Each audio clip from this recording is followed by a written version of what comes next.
Hey, also Nitro Engine Nerds here. This video is intended for those that are new to the hobby who might feel a little pressured or, feel compelled to seal their engines based on a lot of the things you might be reading on these forums from these so-called experts. And trust me, I'm using some air quotes right here when I say that.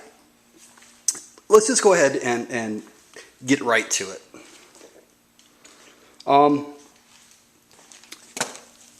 not against sealing your engine. What I'm against is unnecessarily risking damage to your engine for no reason whatsoever. Full disclosure here, back in the day when I first started, I'd tear through my engines sometimes literally after every single run. But as with anything in life, you aim to get smarter, right? And I'd like to think I'm more apt with best practices concerning nitro engines now than I was a few years ago. Consequently, I have a different view now. This is, once again, how we progress as a society. So here's my response when I get asked the question, should I seal my engine? And my answer is, not unless it's needed. Not unless you have validated there's a leak and you need to seal it. Now, even then, the sealing, right, might be different than what you're thinking of, a silicone, agent that you would put around the back plate or whatever, right? So we're going to get into all of that. I have no vested interest either way if you guys seal your engines or not. My life doesn't change one single bit. But I do feel it's incumbent on everyone, new and experienced, to at least look at facts when making a decision like this. All right, let's begin with the first fact. Be careful who you listen to. That's not a fact, you're thinking? Well, how about when we place it into context, and these are actual examples of things that I've seen written over the past few weeks. Okay, I mean, of people and their thoughts on sealing engines. Take a look.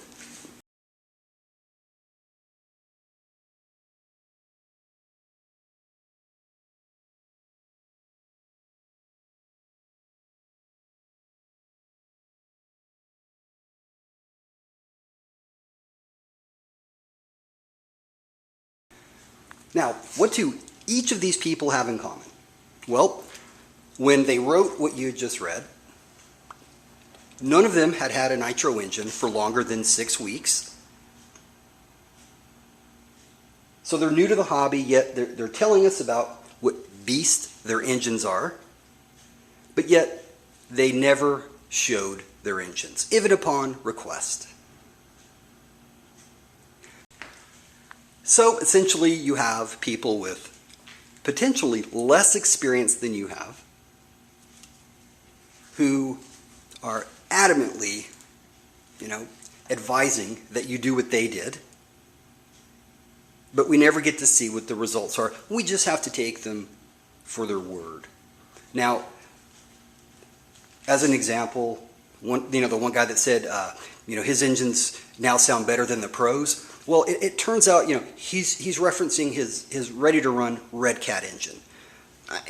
Maybe it's me, but I have a little trepidation in believing that, a guy who just started the hobby and has a Red Cat engine has it sounding better than a modified Nova Rossi. That's just me, all right? Now, here we have a self-proclaimed expert who happens to be a moderator of a forum, hbisavageforum.com. His name is JamRacer1. He's got a history of banning anybody who points out that, the advice he's giving people to employ and to purchase and things like that is incorrect. Here's what he has to say, followed by his engine. He was kind enough to show it kind of. I'll get to that in a moment.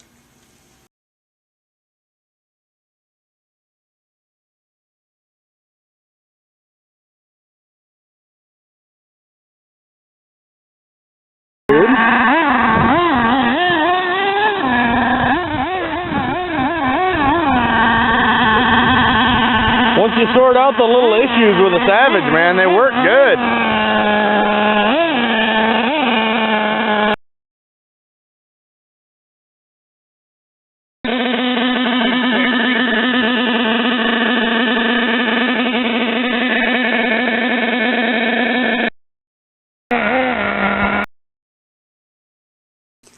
Now, I would love to direct you to his YouTube channel where, trust me, he had worse running engines. But he just happened to remove all of his nitro running videos. His other videos are there, but he removed the nitro running ones. And take it for what it's worth. And then finally, here is one that I read, well, just yesterday.